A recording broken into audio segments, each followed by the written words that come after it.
Good afternoon, ladies and gentlemen. Welcome to Ultimate Motivation. A few weeks ago, I was going for a drink with some friends in a pub. In that pub, I stumbled into a friend from high school that I hadn't seen for years, and we start chatting.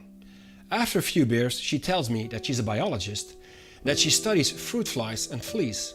I have to be honest, it didn't sound very exciting at first, but she told me a fascinating story. When you put fleas, did you know? When you put fleas in a glass jar and you put a lid on the jar, the fleas will jump up, hit the lid a few times because they want to jump out of the jar, of course. But after 3 to 4 times, however, they change their jumping behavior and they just jump beneath the lid. Because of course their experience has taught them that if they jump too high, there is a roof that they bump into, and I guess it's a painful experience. Now when you then take off the lid, they continue jumping at the same height. So they do not jump out of the jar because they still believe that there is a roof on top of them, while in reality they can just jump out. Now many people are like those fleas. They've conditioned themselves, or their environment has conditioned them, and they believe that how things are today is how it is and how it will not change, it's gonna stay forever.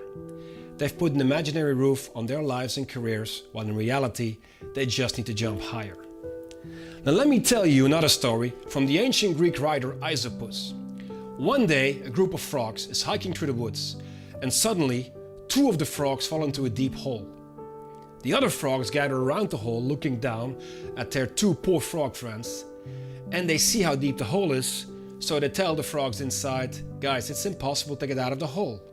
The 2 frogs in the hole, they try to jump out. They jump and jump against the side of the hole, but it's useless. They cannot reach the edge to get out.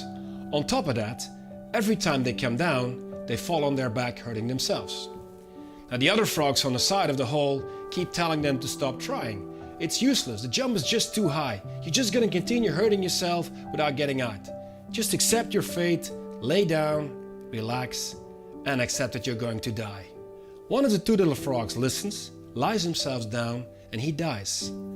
But the other frog, however, he keeps jumping, he keeps falling down, he gets back up, he jumps up again, and then, with his last strength, he makes the jump of his life and he gets out of the hole. The other frogs tell him, "Didn't you hear us saying it was impossible to jump out?" The brave little frog explains them that he's deaf, so he could not hear what they were saying.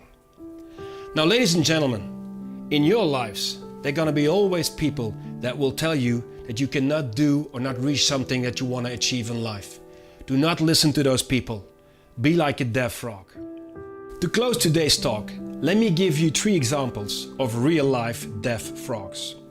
First one's J.K. Rowling. Everyone knows J.K. Rowling, the famous writer. Now, when she wrote the manuscript of Harry Potter, it was rejected by many publishers, until one day, the 8-year-old daughter of publisher Barry Cunningham at Bloomsbury saw the manuscript lying on her father's desk. She read it, was so excited, ran up to her dad and said, "Dad, this is an amazing story." The dad said, "If my girl loves it, I gotta publish it," and the rest is history. The second deaf frog is Paul David Hewson. Now that name might not ring a bell, but when I tell you that his artist name is Bono from U2, you might know who I'm talking about.